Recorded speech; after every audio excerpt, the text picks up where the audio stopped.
It's a beautiful Monday morning, Lagos. Good morning, everyone. We're back this week on the program. I am Nifemi Oguntoye. We'll be looking at issues towards achieving credible elections in 2023. In about a year, Nigerians will be back on the field to decide who represents them in different leadership positions. However, we're told that for elections to work, to be indeed free, fair, and credible, it has to be based on certain legal frameworks, and that's what the National Assembly attempted last year with an upgrade of the Electoral Amendment Act.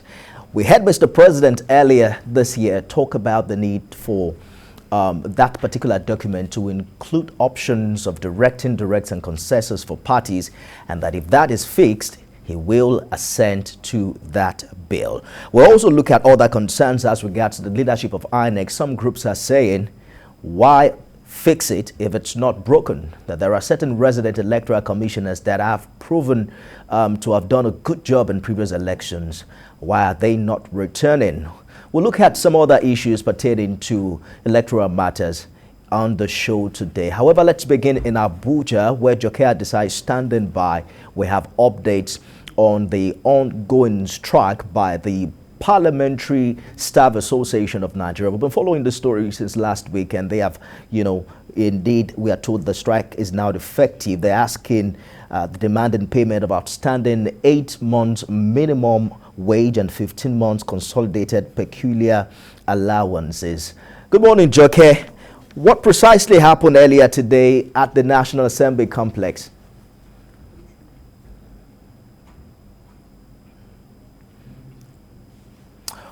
We'll return to why in the course of the program. We saw pictures earlier of some members of the association in an active protest right inside the National Assembly complex. We find out from our correspondent there precisely what's happening. Let's get back to our main issue for the day. Wale Ogunade is a constitutional lawyer, president, Voters Awareness Initiative. We'll also bring it in the course of the program, President, Northern Youth Frontiers, and another political affairs analyst and lawyer will be joining us virtually. Good morning. Happy New Year to you. It's been a while. Happy New Year to you. All right, let's begin with perhaps the biggest story last year. Late last year, it had to do with the president refusing to assent to the Electoral Act Amendment Bill. But he spoke recently saying that, well, if you allow political parties to determine for themselves the way and manner they want to go about the about the primary election, I will stamp that document with my signature. How do you react to that from a constitutional lawyer perspective? Yeah, it's a very unfortunate thing that the president declined assent to the bill. One would have thought that what he experienced before he became president will come to bear, because he had no money. That's why he contested 3 tries before he got it the 4th time. And he got it the 4th time because of his support and the money bags that supported him. So one will expect that he will quickly put pen to paper, because the direct system makes things easy for everyone. I belong to the Nigerian Bar Association. We do direct elections now. You vote using this phone. They make the argument about the system, the networks and so on cannot fly, because now we're talking about some educated people who are in politics. But let me leave that. Let me even go to the Constitution now. So now put light to everything the government is saying about the impossibility of this project. The Constitution is clear in Section 1.1 that all persons in authority must give effect to the Constitution of this Republic, the 1999 Constitution.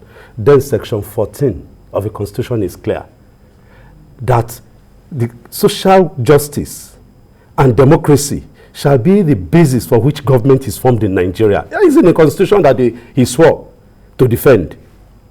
Then, of course, the schoolboy knows that democracy is the government of the people, by the people, and for the people.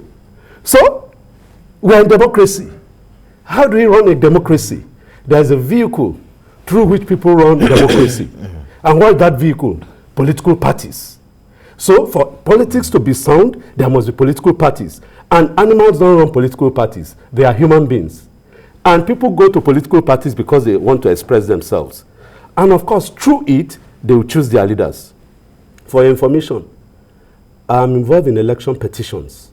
And most of the time, you find out that those who win are not popular candidates. That's why they go to the tribunal, they lose. Because the process of electing them or nominating them or conceding to them is quid. It's not through the law. But the president, in effect, isn't against direct primary. It couldn't have been. He was a beneficiary of that process in 2014, 2015, thereabout. But what he's saying is that don't lord it over political parties. Prior to this time, parties decide. We saw direct primaries in the Lagos gubernatorial election a few years ago. The APC is an alien to direct primaries. What the president, I think, was saying is let parties have the freedom to choose whether they're going to go the way of direct, indirect, or a consensus arrangement. Doesn't that make some sense? It doesn't make any sense, my brother. How do you mean? Why it doesn't make any sense is that the Constitution is clear. That's why I read it in the beginning, so as to lay a foundation of what I'm going to say. I'm not just talking my own brain. I'm talking the Constitution. And the Constitution has laid a template. And this template should be followed. All this consensus thing that they have is just an attempt to now bring some elements of contraption, which now makes the whole system laughable. You don't give people the opportunity to choose who they want. And that's why I gave a definition again of what democracy is all about. It's a government of the people, by the people, of the people. Except you want to set up a monarchy. What about monarchy now? They vote. Even in monarchy, they vote. So the system is clear. Run it. They are talking about being expensive. My brother, the cost of governance, we are running it, and it's very expensive. Before I came in now, they were asking Bashiru Ajibola, the Senate spokesman, and he was parrying the issue of how is it that cost of governance is on the increase. Year in, year out, the budget is on the increase. And yet you are telling us that democracy, or you want to that the electoral system will cause problem because there is so much money that will be there. Before then, is it not money? Again, I mean, as a member of the civil society, I was involved in IFES, that's International Foundation for Electoral Systems. There's a peg. That's why we started it, that there must be the ceiling for campaign funds. In addition to the cost, the president did talk about the possibility of litigations going to the roof, the implication on smaller parties, the burden on INEC. We're also going to look at how the National Assembly should react. But let's take a break from that and very quickly turn to Abuja, where Joke Adisa is standing by. And thank you for staying the course. We're turning our attention back to issues of achieving credible elections in 2023. Wale Ogunjobi, constitutional lawyer, President Voters Awareness Initiative, is right here with me in the studio. And National Coordinator, Grassroots Mobilization Initiative, Samaila Musa, joins us online. Thank you, gentlemen, for finding time to come on this conversation. We were talking earlier about the need to, you were of the opinion that it is constitutional what the lawmakers are doing. We have heard from Mr. President the reasons why he wouldn't, sign that document. The big question will be, how do you expect the National Assembly to respond? There were news of the fact that, well, they also have the constitutional right to override Mr. President's decision. But the latest we've heard now is that they are consulting with their constituents. But it would appear that the body language is clear as to what lawmakers are going to do when they reconvene. Well, I won't know where the body language will be now, maybe to override the president or to now just overlook and allow the thing to be. But I guess to me, for the sake of peace, if the issue is that of cheating, as I'll call it, or overreaching the interest of the people, I think they should put their feet down. They are the representative of the people, excuse me, and the bridge between the people and government.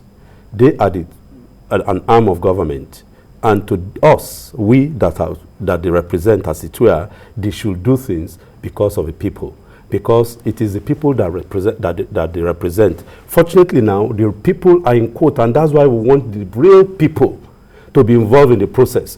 What we have now is a semi-representation, if I put it that way. I didn't elect them, or I didn't nominate them, or I was not part of the process that made them a candidate of a political party. I may have another candidate, ditto for you or some other persons, but now they've been forced on us and foisted on us by virtue of the system on ground, and that's what we want to check. And in checking it, they should put their feet down, because you see, justice is a two-way thing. It goes to you and it comes to me. Most of the genesis of it is that some power brokers use the indirect thing to now muscle and to emasculate some people who are money bags too, but they are not within the system to get out. But they know that now having access to the people directly will give them all it takes. So sweet. And to us, particularly in the civil society, that's why we ensure that we work on this project.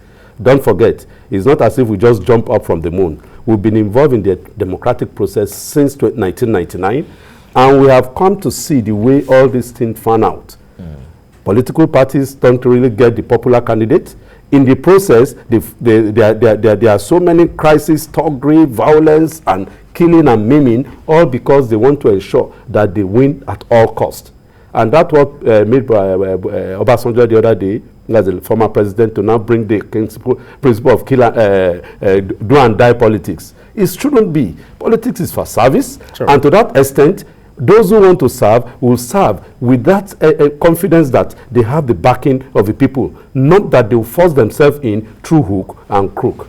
Let's take this conversation to Samaila Musa, who's the National Coordinator Grassroots Mobilization Initiative. How simple is the concept of getting the people's reaction to this provision of the amendment, the Electoral Act Amendment Bill? The lawmakers are saying they are consulting with their constituents. How simple is the idea of getting what the people's pulse is and what majority of the people want in this direction?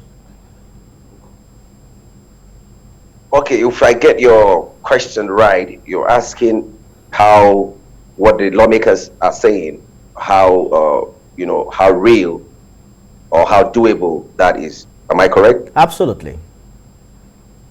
Okay. So, well, first and foremost, I do not really understand why they're trying to consult or talk to their people to know their reactions, to the president not, appending his signature to this issue. Because you see, I think they came to a level where they have this mentality, either by accident or some form of, misconception, that they are appointees of the president. That's not the case. They are there simply because their constituents want them to be there. And if their constituents have spoken, I think the best thing to do is to put their foot on the ground and tell the president that, Mr. President, you know what? The people who brought us here have been issued. This is what they want because they have spoken, and we don't know what to go back home to go and tell them. And constitutionally, if you give us excuses as to why this shouldn't be done, this is the only option we're left with. So, because, when you begin to go back and forth trying to reach your constituents and all of that, it's like you're acting out a script. And funny enough, we're tired of all this nonsense happening in this country where people sit down, they know where this whole thing is going to end, right from the Senate president, the speaker, and all of that. They all know where this is going to end. Then they put up a decoy just to, or some kind of make-believe that they're actually working in the interest of the people who elected them. So, and it doesn't really, a big spanner in the wheel of progress of this nation. They don't need to be going back and forth. What opinion are they trying to seek? The people have spoken. The majority of Nigerians have spoken. So whoever is feeling threatened that, okay, so the people are going to have their way in the long run, should always they should be giving them a response to say, well, democracy is all about governance or government of the people, for the people and by the people. And if the people who sent us here have spoken, we don't know what to go back and start telling them. Mr. Musa, you have an option. Just how right? fundamental is this provision that we're talking about to the Electoral Act? Because we've been revising this document since 2022. We had another one in 2006 and 2010. There are other provisions, for instance, like the electronic transmission.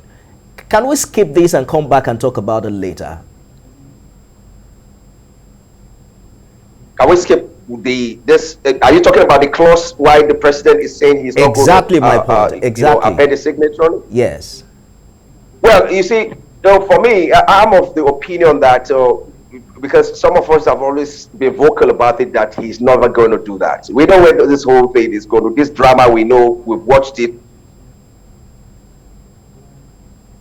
Oh my. We'll have to get back to him.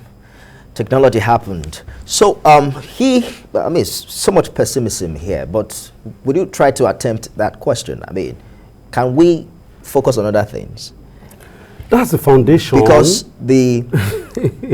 is it not better to have a legal backing to electronically transmit results in 2023 than not to have anything at all? Because I spoke with the Senate spokesman a few weeks ago, and one of the options he did mention before the National Assembly is totally neglecting this document like the previous National Assembly did, and then go on to the next election with the same old act. That's what my brother from, in Kaduna is saying. That's what he's saying. It's a drama. And you see, Nigeria have passed this stage on which people in authority would think they can hoodwink, or they will be pushing us by the nose. We passed that stage, and this is an opportunity for us to get it right. We've worked on this process. The Electoral Act went through a whole lot of activities by us to ensure that we all contribute to this act, to ensure to this bill, to ensuring that it becomes a very good act that will streamline and give us a seamless election without any stress.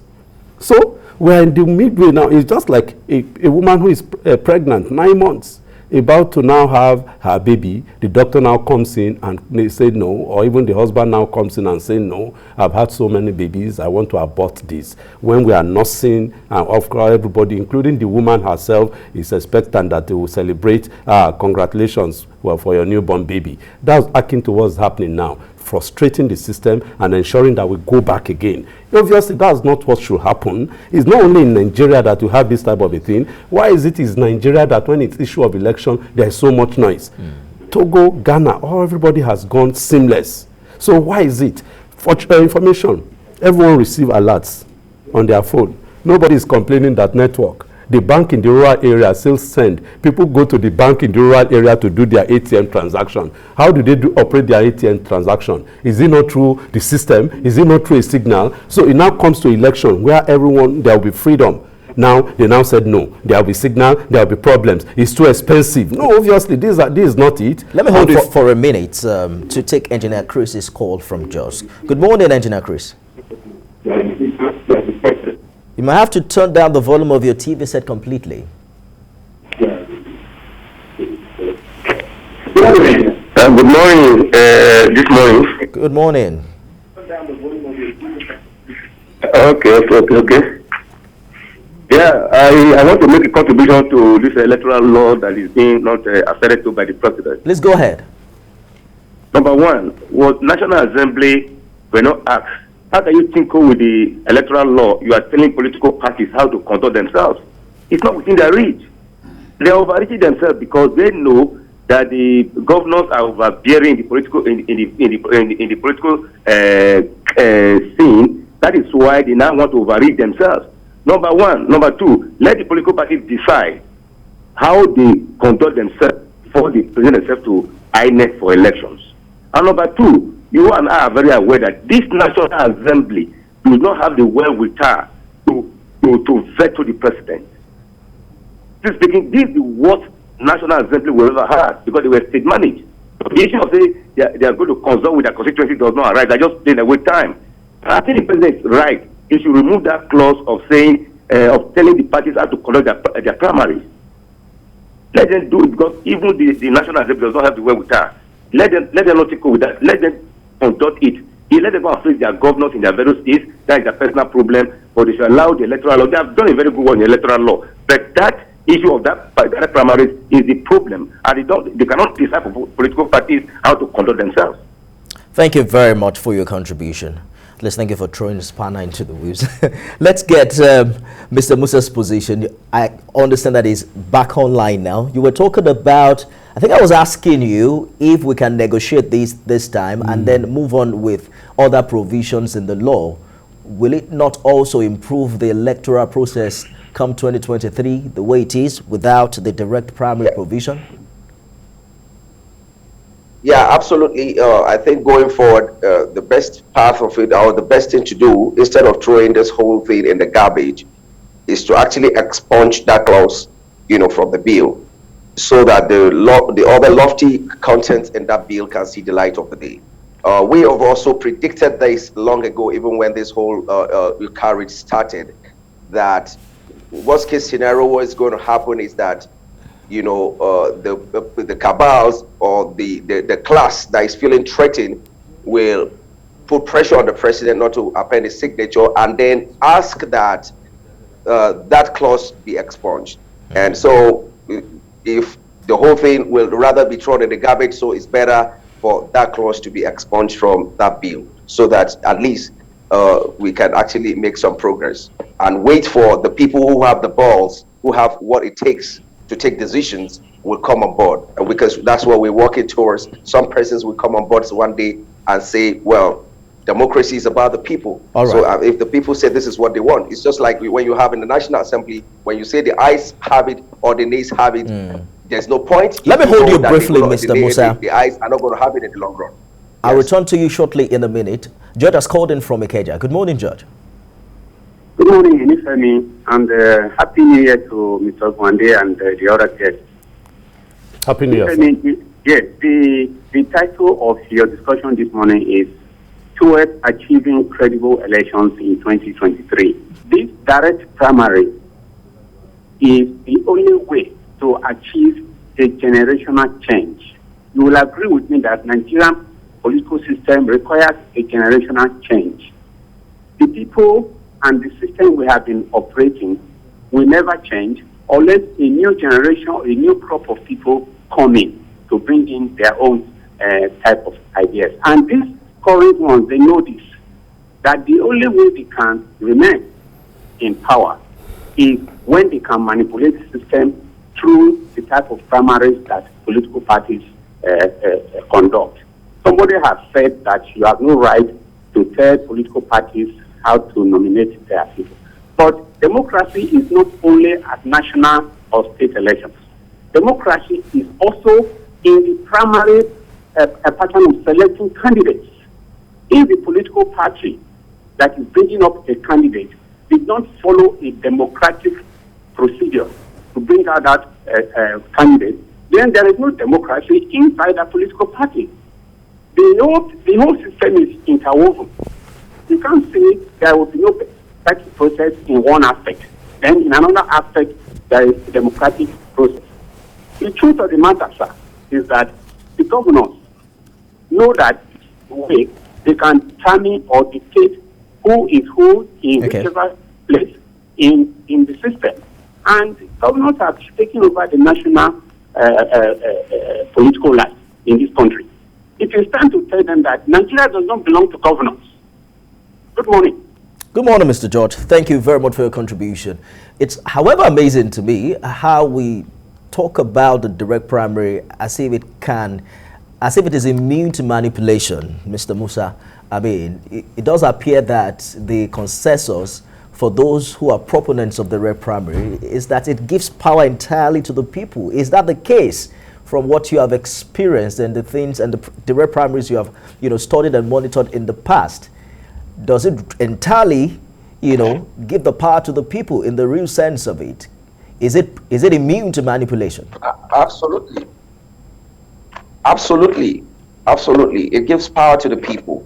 It gives power to the people because the people can directly, nominate candidates. They have their inputs directly, not through some kind of, representatives in the name of delegates, which we know the system is already skewed.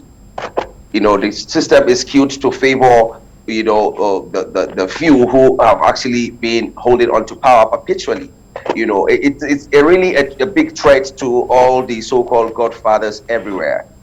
You understand? And so they see this as a means of people taking back power, which absolutely should belong to them, from their hands. And so it's actually some kind of a system put in place, just like you said, that it's a tool. It's the biggest tool for manipulating Nigerians you know.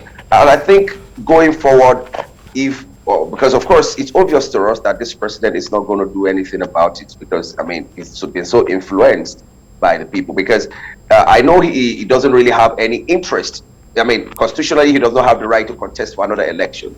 So it wouldn't be like he's trying to protect his own interest, but he's doing the bidding of some few selfish or self-centered individuals, either within his party. In your opinion, Mr. Musa?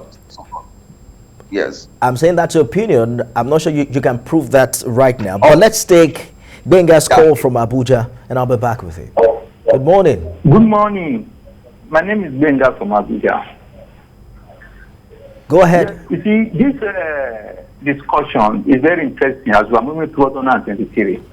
They want to disagree with the school of thought that the only democratic way the party can select delegates is by direct primary. No, I disagree. By concession, indirect primary, direct primary, they are also democratic ways.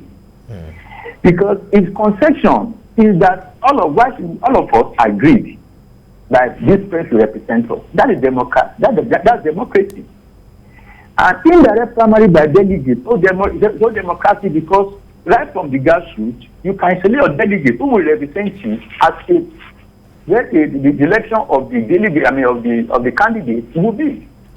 That it will be undemocratic for us to enforce or to impose a one option of selecting candidates onto the political party. No. I mean, the Constitution gives everybody freedom of association. That association should have freedom of selecting its candidate depending on the option they agree on. What should matter most is that the majority by number, even direct primary, it's a matter of number.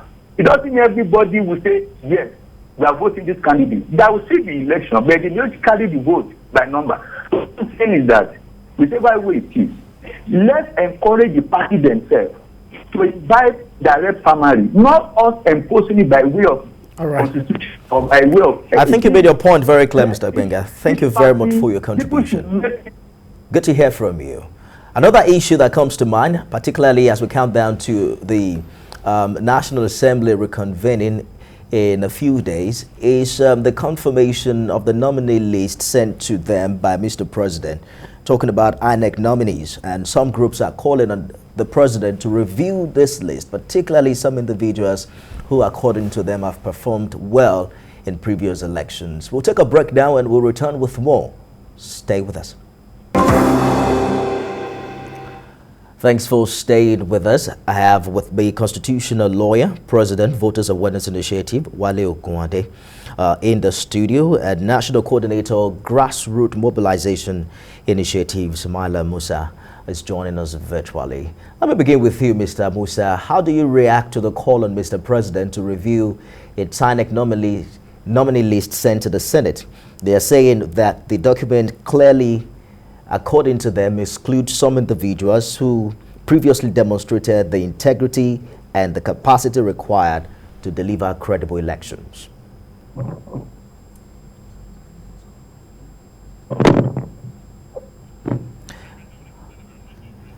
I'm not sure Samaila Musa can hear me right now, so let's just quickly take Reverend Dominic's call from Ali Mosho. Good morning, Reverend. Good morning, Femi. How are you? Terrific. Good morning, Mr. Guade. Happy New Year. Same to you, sir. I want to disagree with you a little bit. You're free. These members of National Assembly are not speaking for anybody, and I will not speak for them, because the indirect primary they put in the bill, because they want to checkmate their governor, who is the alpha and omega, and who determines who comes to National Assembly and not. That is their own personal issue. But look at where my issue is. We have said that most of them are not interested in electronic transmission of votes. Why? What happened in Anambra State taught them a bitter lesson.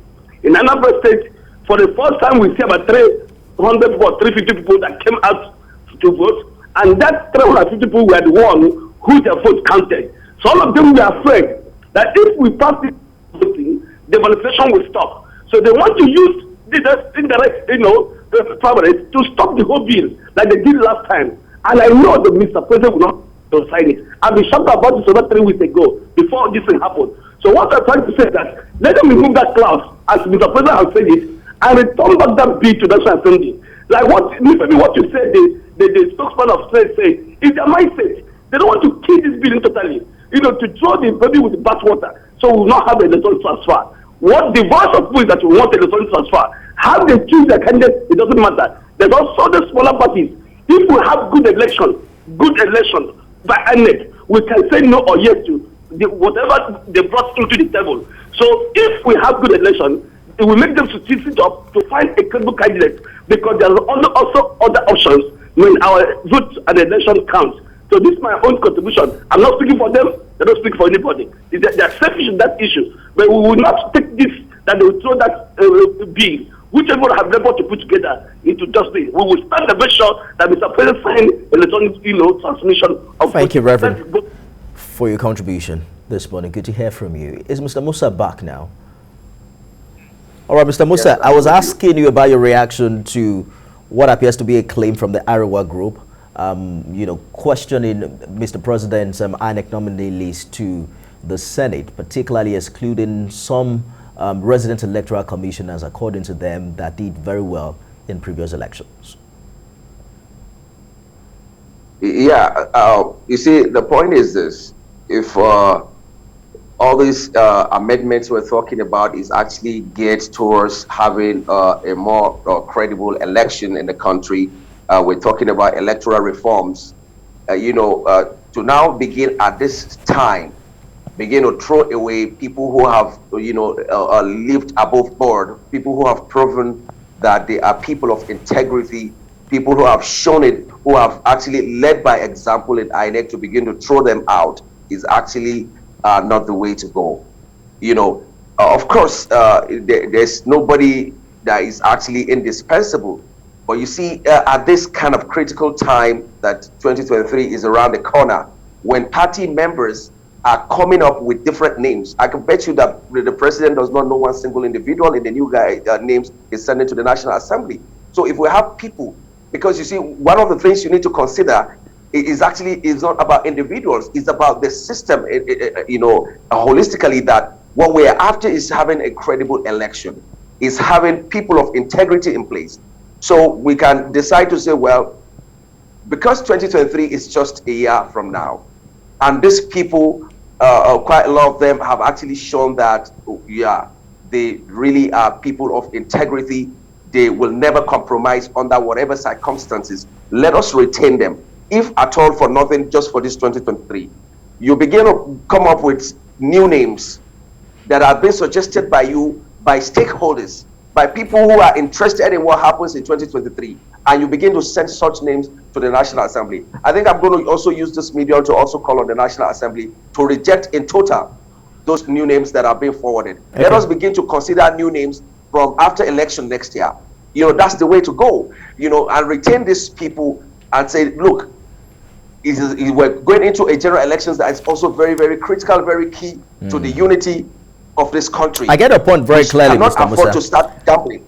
Yeah, yes. I'm going to get the lawyer's reaction in a minute, but Ada's called in from Jos. Let's take Ada's contribution. Ada calling from Jos Plateau State. Good morning to you all there. Good morning. Let me tell you something. Listen me. This National Assembly is not a normal one. So when we are talking about indirect primary that is giving power to the people, please let's not forget about that. I have a feeling that they started this direct primary as a red herring to divert attention and buy time. The truth of the matter is that there are so many things, other reforms there, which the president could have signed it and then sent it back to them to amend, just like he did with the PID, which is not PIA. Even the budget, which they claimed was padded, he signed it. He said, because he's the only one to, obstruct the January to December cycle.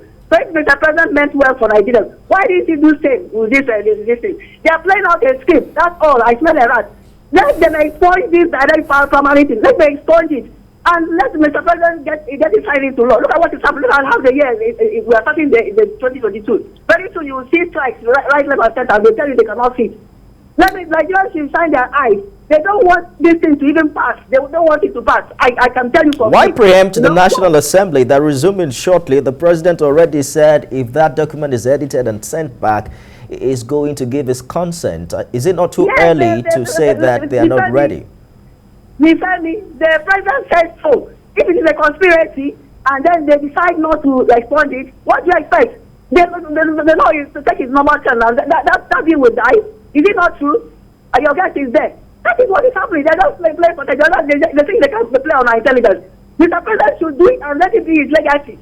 Yeah, that's why he's just waiting for time to pass. Right. He has told us that he I don't know, it has got a point. He's even fed up with the country. We respect your opinion, Nadia. Thank you so much for talking to us this morning. I'd like to get your reaction to Mr. Musa's opinion as regards the Arewa's concerns. One would have thought that these individuals that are now being celebrated to have done well were recommended by the same president and confirmed by the Senate.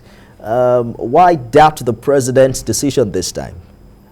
No, it's a statutory thing. The appointment is not something that is done by through just I appoint you, after 2 months I get you out, another person comes in, and so on. It's a statutory 4-year term. They have spent their 4 years. So if the president is disposed towards the coming back, so be it. It is discretion.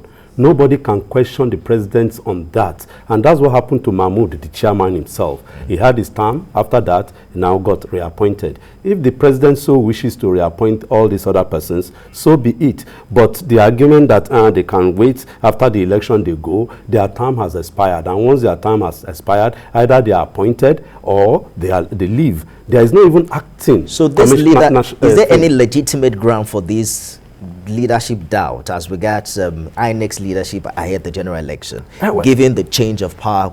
Obviously, there will be doubt because all of us are politicians. Any human being is a politician. You may be a full-time politician or a part-time politician or none at all, but you have an opinion. If you don't have an opinion, then definitely that person is not a human being. So we all have our political opinion, and of course, the only one that will manifest is like that of Loretta the other day, that people will say no.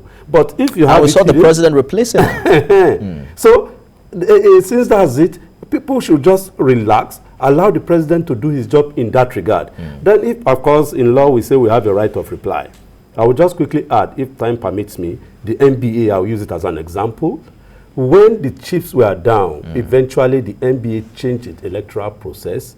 And of course, we now saw what we call a generational change. And we now have a president who is now moving the NBA in a position of a generational change. And that's what we're looking at for the larger society. We can't continue like this and expect changes to come. There is no way. We are doing the same thing the old way, and we say we want change. It can't work. It can't work. What are we doing? We have found out that elections are rigged, and the cause of rigging is because unpopular candidates are foisted on people. And obviously, it will cause crisis. Then the other argument that small political parties cannot have the money to do it is even better for the small political parties because they are not large. So all they need to do is to muster themselves, be in a place, and do their direct election. So all those arguments don't work. And of course, the final one, if on this matter, is that all parties, before they become registered, they've subscribed to the form, they sign with INEC, that they are going to comply with the provisions of the rules and regulations of INEC and the provisions of the Constitution. So now, even the smaller political parties are not even talking. It is the big party now that is talking just because they want to play a game. The political parties, the smaller political parties, the 16 of them that remains, they have the opportunity of running a direct primary. And I'll use this to challenge the small political parties. You go ahead and have a direct primary. People who, in fact, are popular, bring them in as your candidates, and you'll see the magic this time around. Let's take Mazi Okorafo from Arochukwu. Mazi, you have just 1 minute. Good morning, sir. Good morning, Mr. Anife. Good morning, Mr. Ogunade. You see, what we need in Nigeria today is this: credible men and credible women. Where is? I'm sorry, I think we lost that connection. But you know that the man, he has a lot to do for Nigeria. Now, what do? The area we signed this issue of electoral debate for us. Nigeria, we are migrating. We are in the 21st century. 21st century has to do with digital era. If we see that and be going back to analog, that means we are not moving forward. The only thing that we should try as much as possible to do anything that will stop election rigging, carrying of election boxes, and this inducement of money, and inducement of name them with salt and wrapper. If we don't stop it, the Constitution has spoiled everything, because had even we have an independent candidate, all this issue will not come up in Nigeria, because there's no independent candidate in Nigeria. That is why Nigeria has a lot of problems. The earlier we face basis of life, the better for us. Continue going back to the old theory of rigging policy, it will not work. Thank you very much. Thank you very much, Mazi, for your contribution. Let's get closer remarks from Mr. Musa. I've heard people say, if we get the system right, it wouldn't matter who we appoint to head. The system will ensure that the right thing is done. What are your final thoughts on this? Okay, yeah, you see, it's a human being that is going to drive the system in the long run. And, you know, when we're talking about a credible election, you see, it's actually not at this time that we're talking about having a credible election that APC party stalwarts are the one nominating INEC commissioners. They said, he who pays the piper dictates the tune. You do not expect, regardless of what system you put in place, you do not expect these people to come and do any other thing that is going to actually not be in the interest of their paymasters. And that's why it raises quite a lot of concern. The people who are there now, who tenures is expiring, we don't know much about them other than that they have performed. We have seen how some of them actually returned money given to them to conduct elections in some states that they felt there's no need for it. They returned it. That's integrity. We've seen how some of them stood their ground, even against the wish of the people who thought they actually paved the way for them to be there, and the right thing was actually done. That is integrity. And we're saying, look, their tenures, they can be reappointed, especially, you know, so that people will know that integrity actually pays in the long run. You can actually, people can beg you. I've seen a situation where an INEC commissioner wanted to leave, and Jega was actually begging him to stay back because he's a man of integrity. And these are the kind of things we're trying to encourage. I'm sorry, Musa, so that people, we have to go now. So I need to just wrap up your thoughts very quickly. Okay. We have to go. Okay, so essentially what we're saying is that, I think I've actually made my point that, you know, people of integrity should actually be retained, and that will send a strong message to the rest of Nigerians that, well, regardless of what happens, if you stand for what is the truth, people will stand by you to say you deserve to be there. National Coordinator, Grassroots Mobilization Initiative, Samaila Musa, thank you for talking to us. And I also have with me in the studio constitutional lawyer, President, Voters Awareness Initiative, Wale Ogunade. It's always a pleasure to have you on the program. Thank you so much for finding time to come. We'll see you again tomorrow. I am Nifemi Oguntoye. God bless Nigeria.